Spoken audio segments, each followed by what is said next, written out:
ಮಂಗಳೂರು ದಕ್ಷಿಣ ಕನ್ನಡ ಜಿಲ್ಲಾ ಕಾರ್ಯನಿರತ ಪತ್ರಕರ್ತರ ಸಂಘದ ವತಿಯಿಂದ ಜಿಲ್ಲಾ ಮಟ್ಟದ ಪತ್ರಿಕಾ ದಿನಾಚರಣೆಯು ಸೋಮವಾರ ಬೆಳಗ್ಗೆ ನಗರದ ಪತ್ರಿಕಾಭವನದಲ್ಲಿ ಜರುಗಿತು. ವಿಧಾನಸಭಾ ಸ್ಪೀಕರ್ ಯುಟಿ ಖಾದರ್ ಕಾರ್ಯಕ್ರಮ ಉದ್ಘಾಟಿಸಿದರು. ಬಳಿಕ ಮಾತಾಡಿದ ಅವರು, ಪತ್ರಿಕೆಗಳು ಜನರ ಧ್ವನಿಯಾಗಿ ಸ್ವಾತಂತ್ರ್ಯ ಪೂರ್ವದಿಂದಲೇ ಕಾರ್ಯನಿರ್ವಹಿಸುತ್ತಾ ಬಂದಿವೆ. ಅಂಬೇಡ್ಕರ್ದ ಗಾಂಧೀಜಿ ಕೂಡ ಜನರನ್ನು ತಲುಪಲು ಪತ್ರಿಕೆಯನ್ನು ಆರಂಭಿಸಿದ್ದರು. ಇಂದು ಬದಲಾದ ಕಾಲಘಟ್ಟದಲ್ಲಿ ಪತ್ರಿಕೆಗಳ ಸ್ವರೂಪ ಬದಲಾಗಿದೆ. ವಿದ್ಯಾರ್ಥಿಗಳು ದೈನಂದಿನ ಆಗುಹೋಗು ತಿಳಿಯಲು ಪ್ರತಿನಿತ್ಯ ಪತ್ರಿಕೆಗಳನ್ನು ಓದಬೇಕು. ನಾನು ಚಿಕ್ಕಂದಿನಲ್ಲಿ ಪತ್ರಿಕೆ ಓದುವುದರ ಬಗ್ಗೆ ಹೆಚ್ಚಿನ ಆಸಕ್ತಿ ಹೊಂದಿದ್ದೆ. ಪತ್ರಿಕೆಯನ್ನು ಕಾದು ಕುಳಿತು ತಗೊಂಡು ಅಲ್ಲೇ ಕೂತು ಓದುವಷ್ಟು ಆಸಕ್ತಿ ನನ್ನಲ್ಲಿತ್ತು. ಭಾಷೆಯ ಬಗ್ಗೆ ಹಿಡಿತ ಹೊಂದಲು ಪತ್ರಿಕೆ ಓದುವುದು ಸಹಕಾರಿ. ಸಮಾಜದಲ್ಲಿ ಶಾಂತಿ ಸಾಮರಸ್ಯ ಕಾಪಾಡುವಲ್ಲಿ ಪತ್ರಕರ್ತರ ಕೊಡುಗೆ ಹೆಚ್ಚಿದೆ. ಪತ್ರಕರ್ತರು ವಾಸ್ತವವನ್ನು ಅರಿತುಕೊಂಡು ಕೆಲಸ ಮಾಡಬೇಕು ಎಂದರು. ಪತ್ರಿಕಾ ರಂಗದಲ್ಲಿ ಸಲ್ಲಿಸಿರುವ ಸೇವೆ ಅತ್ಯಂತ ಮಹತ್ವದ ಮತ್ತು ಶ್ಲಾಘನೀಯ ಕಾರ್ಯ. ತಮ್ಮ ಈ ಸೇವೆ ದಿವಂಗತರಾಗಿದ್ದಾರೆ. ಅವರ ಸಹಕಾರ ಮಕ್ಕಳಾದ ಗೊಂಡ ಸಂದರ್ಭದಲ್ಲಿ ನೆರವು ನೀಡಿದ ಜಯಕರ್ ಅವರನ್ನು ನೆನಪಿಸುತ್ತಾ, ತಮಗೆ ಸದಾ ಪ್ರೇರಕ ಶಕ್ತಿಯಾಗಿದ್ದ ತಾಯಿಯ ಜೀವನ ಮೌಲ್ಯವಾದ ಇತರರಿಗೆ ಕೆಡುಕನ್ನು ಬಯಸದೆ ಸದಾ ಇತರರ ಹಿತವನ್ನು ಬಯಸುವ ಆದರ್ಶದೊಂದಿಗೆ ಸರ್ವರಿಗೂ ಕೂಡ ಪತ್ರಿಕಾ ದಿನಾಚರಣೆಯ ಶುಭಾಶಯ ಸಲ್ಲಿಸಿಕೊಂಡು ಅತ್ಯಂತ ಸಂತೋಷವಾಗ್ತಿದೆ ಪತ್ರಿಕಾ ದಿನಾಚರಣೆಯ ಕಾರ್ಯಕ್ರಮ ಉದ್ಘಾಟನಾ ಸಮಾರಂಭದಲ್ಲಿ ಭಾಗವಹಿಸಲಿಕ್ಕೆ. ಯಾಕಂತ ಹೇಳಿದರೆ ರಾಜಕಾರಣಿಗಳಿಗೆ ಪತ್ರಕರ್ತರನ್ನು ಬಿಟ್ಟಿರಲಿಕ್ಕೆ ಸಾಧ್ಯವಿಲ್ಲ, ಪತ್ರಕರ್ತರಿಗೆ ರಾಜಕಾರಣ ಬಿಟ್ಟಿರಲಿಕ್ಕೆ ಕೂಡ ಸಾಧ್ಯ ಇಲ್ಲ. ಪರಸ್ಪರ ಒಬ್ಬರಿಗೊಬ್ಬರು ಇರಲೇಬೇಕಾದಂಥ ಒಂದು ಕಾಲಘಟ್ಟ ಎಲ್ಲ ಹಂತದಲ್ಲಿ ಕೂಡ ಇರುವಂಥದ್ದು. ಯಾಕಂತ ಹೇಳಿದರೆ ರಾಜಕಾರಣಿಗಳು ಜನಪ್ರತಿನಿಧಿಯನ್ನು ಕೆಲಸ ಮಾಡಿದರೆ ಅದು ಪತ್ರಿಕೆಯಲ್ಲಿ ಬರಬೇಕು. ಇವರಿಗೆ ಪತ್ರಿಕೆಯಲ್ಲಿ ನ್ಯೂಸ್ ಆಗಬೇಕಾದ್ರೆ ರಾಜಕಾರಣಿಗಳು ಕೂಡ ಬೇಕು. ಪರಸ್ಪರ ಒಬ್ಬರಿಗೊಬ್ಬರು ಬಹುಶಃ ಅಭಿನವದ ಸಂಬಂಧ ಇವತ್ತು ಇರುವಂಥದ್ದು.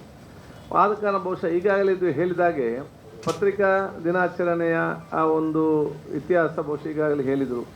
ಈ ಒಂದು ಬಹುಶಃ ಜನರಿಗೆಲ್ಲರಿಗೂ ಕೂಡ ಗೊತ್ತಾಗಿ ಕನ್ನಡ ಯಾವಾಗ ಪ್ರಾರಂಭ ಆಯಿತು, ಭಾಷೆ ಹೇಗೆ ಬಂತು, ಬಹುಶಃ ಇವತ್ತು ಕರ್ನಾಟಕ ಯಾಕೆ ಏಕೀಕರಣಗೊಂಡು ಕರ್ನಾಟಕ ಇವತ್ತು ಹೆಸರು ಯಾಕೆ ಬಂತು ಅಂತ ಹೇಳಿದರೆ ಇವತ್ತು ವಿದ್ಯಾರ್ಥಿ ಕೇಳಿದರೆ ಗೊತ್ತಿಲ್ಲ. ಭಾಷೆ ಆಧಾರದಲ್ಲಿ ಮೈಸೂರಿದ್ದದ್ದು ಕರ್ನಾಟಕ ಅಂತ ಆಗಲಿಕ್ಕೇನು ಕನ್ನಡ ಏಕೀಕರಣ ಸಮಿತಿಯವರು ಕನ್ನಡಕ್ಕೆ ಮಹತ್ವ ಕೊಡಬೇಕಂತೇಳಿ ಸಾಹಿತ್ಯ ಮತ್ತು ಈ ಒಂದು ಹೋರಾಟಗಾರರ ಒಂದು ವಿಶೇಷ ಪ್ರಯತ್ನ ಮತ್ತು ಅವತ್ತಿನ ದೊಡ್ಡ ಮಟ್ಟದ ಒಂದು ಬೇಡಿಕೆ ಮುಖಾಂತರ ಇಡೀ ಕರ್ನಾಟಕ ಅಂತ ಹೆಸರು ಇಲ್ಲುವಂಥ ಬಂದು ಭಾಷಾ ಆಧಾರಿತವಾಗಿ ಕನ್ನಡಕ್ಕೆ ಮಹತ್ವ ಕೊಡಬೇಕಂತ ಬರುವಂಥದ್ದು. ಇದೇ ರೀತಿಯಲ್ಲಿ ಬಹುಶಃ ಇದು ಕನ್ನಡ ಪತ್ರಿಕೆ ಮಂಗಳೂರಿನಲ್ಲಿ ಪ್ರಪ್ರಥಮವಾಗಿ ಪ್ರಾರಂಭ ಆಗಿದೆ ಅಂತ ಹೇಳಿದರೆ ಅದು ಕೂಡ ಬಹುಶಃ ಯಾರಿಗೂ ಕೂಡ ಗೊತ್ತಿರಲಿಕ್ಕಿಲ್ಲ. ಫಸ್ಟ್ ಇಡೀ ರಾಜ್ಯದಲ್ಲಿ ಕನ್ನಡ ಪತ್ರಿಕೆ ಮಂಗಳೂರು ಸಮಾಚಾರ ಅಂತ ಹೇಳಿ ಪ್ರಾರಂಭ ಆದದ್ದು ಮಂಗಳೂರಿನಲ್ಲಿ. ಅದು ಪ್ರಾರಂಭ ಮಾಡಿದ್ದು ಕೂಡ ಮಂಗಳೂರಿನವರ ಭಾರತದವರಲ್ಲ, ವಿದೇಶದ ಫಾದರ್ ಹರ್ಮನ್ ಎಂಬವರು ಬಂದು ಬಹುಶಃ ಇವತ್ತು ನಾವು ಪ್ರೊಟೆಸ್ಟೆಂಟ್ಸ್ ಅಂತ ಹೇಳ್ತೇವೆ, ಅವತ್ತು ಅವರು ಬಂದು ಪ್ರಪ್ರಥಮವಾಗಿ ಇದು ಸ್ಟಾರ್ಟ್ ಮಾಡಿದಂಥ ಇವತ್ತು ಇತಿಹಾಸ. ಅದರ ನಂತರ ನಮ್ಮ ಸಾಮಾಜಿಕ ಮತ್ತು ರಾಷ್ಟ್ರದ ಬೆಳವಣಿಗೆಯಲ್ಲಿ ಪತ್ರಕರ್ತರು ಮತ್ತು ಪತ್ರಿಕಾ ರಂಗ ಅದರದ ಬಹಳಷ್ಟು ಕೊಡುಗೆಯನ್ನು ಕೊಟ್ಟಿದ್ದೆ ಅಂತ ಮರೆಯಲಿಕ್ಕೆ ಸಾಧ್ಯ ಇಲ್ಲ. ಎಲ್ಲ ಕಾಲಘಟ್ಟದಲ್ಲಿ ಕೂಡ ಪತ್ರಿಕೆ ಮತ್ತು ಪತ್ರಿಕೆ ಆಗ ಬಂದಿದೆ. ಮಹಾತ್ಮ ಗಾಂಧೀಜಿಯವರು ಕೂಡ ಪತ್ರಿಕೆಯನ್ನು ಪ್ರಾರಂಭ ಮಾಡಿದರು ಜನರಿಗೆ ಬೇಕಾಗಿ.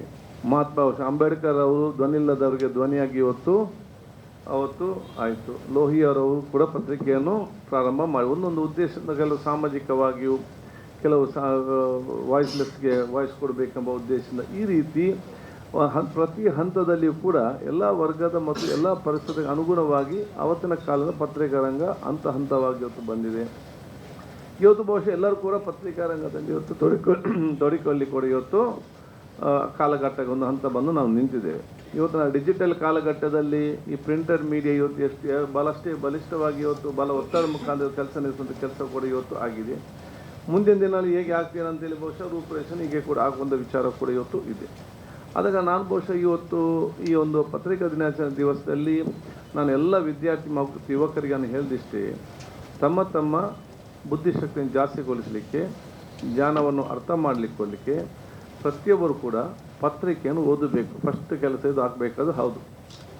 ನಾನು ಸಣ್ಣದಿರುವಾಗ ಬಹುಶಃ ನನಗೆ ರಾಜಕೀಯಕ್ಕೆ ಸೇರೋ ಮುಂಚೆ ನಾನು ಹೈಸ್ಕೂಲ್ನಲ್ಲೇ ನನ್ನ ತಂದೆ ಶಾಸಕರಾಗಿದ್ದರೂ ಕೂಡ ಆ ಸಂದರ್ಭದಲ್ಲಿ ಹೈಸ್ಕೂಲ್ ಮತ್ತು ಯಾವಾಗ ನನಗೆ ಪ್ರೈಮರಿಯಲ್ಲಿ ಯಾವ ಸ್ವಲ್ಪ ಓದಲಿಕ್ಕೆ ಸ್ವಲ್ಪ ಅರ್ಥ ಆಗುವಂಥ ಕಾಲಘಟ್ಟ ಇತ್ತು ಸಮಾಜದಲ್ಲಿ, ಬೆಳಿಗ್ಗೆ ಫಸ್ಟ್ 6 ಗಂಟೆಗೆ ಡೋರ್ ಓಪನ್ ಮಾಡಿ ಪೇಪರ್ ಓದಬೇಕು.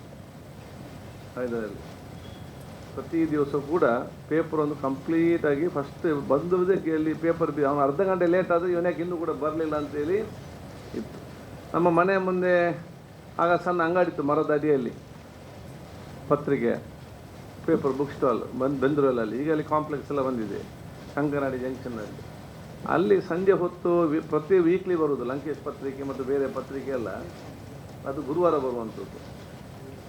ಸಂಜೆ 4:15 ಗಂಟೆಗೆ ಅದು ಸಂಜೆ ಬರ್ತದೆ.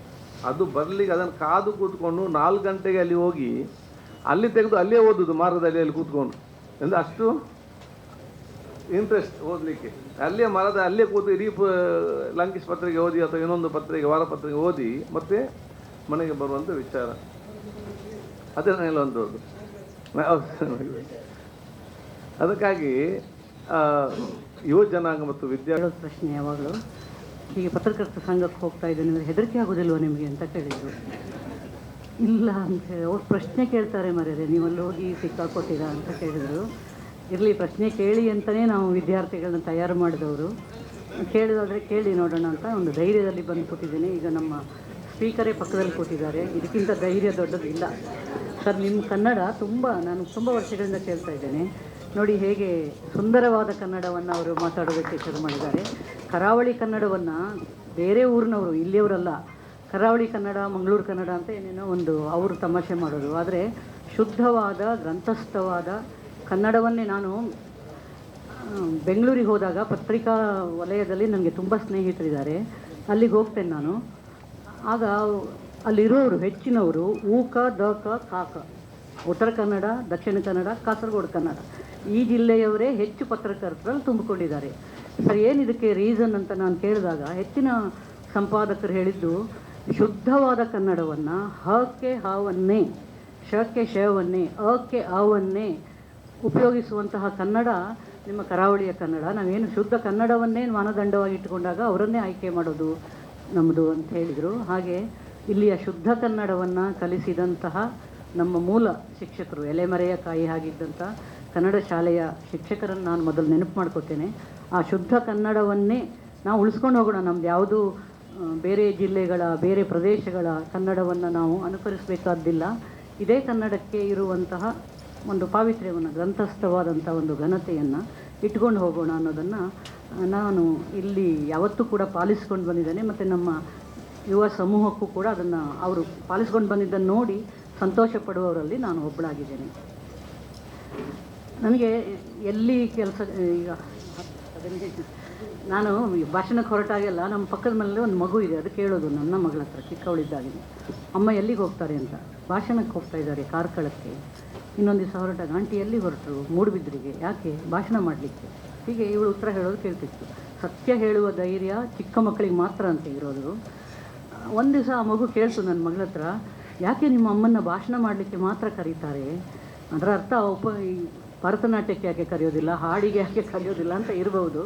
ಆಗ ನನ್ನ ಮಗಳು ಸತ್ಯ ಹೇಳಿದ್ಲು, ಅವರಿಗೆ ಬೇರೆ ಎಂತ ಮಾಡಲಿಕ್ಕೆ ಬರುವುದಿಲ್ಲವಾ, ಅದಕ್ಕೆ ಕರೀತಾರೆ ಅಂತ. ಹಾಗೆ ಬೇರೆ ಏನೂ ಮಾಡಲಿಕ್ಕೆ ಬಾರದವರನ್ನು ಉಪನ್ಯಾಸಕ್ಕೆ ಕರೆಯೋದು ತಲತಲಾಂತರದಿಂದ ಬಂದಿರೋದು.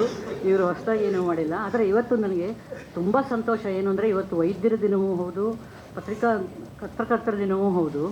ವೈದ್ಯರು ನಮ್ಮ ಮನುಷ್ಯರ ಸ್ವಾಸ್ಥ್ಯವನ್ನು ಕಾಪಾಡುವಂಥವರು, ನೀವುಗಳು ಸಮಾಜದ ಸ್ವಾಸ್ಥ್ಯವನ್ನು ಕಾಪಾಡುವಂಥವರು. ನೀವು ಸಮಾಜದ ಸ್ವಾಸ್ಥ್ಯವನ್ನು ಕಾಪಾಡಬೇಕು ಅನ್ನುವ ನಿರೀಕ್ಷೆಯನ್ನು ಅಧ್ಯಾಪಕ ವರ್ಗಕ್ಕೆ ಸೇರಿದ ನಾನು ಮತ್ತು ಲೇಖಕರ, ಸಾಹಿತಿಗಳ ವರ್ಗಕ್ಕೆ ಸೇರಿದ ನಾನು ಸದಾ ನಿಮ್ಮಿಂದ ನಿರೀಕ್ಷೆ ಮಾಡ್ತಾನೇ ಇದ್ದೇನೆ.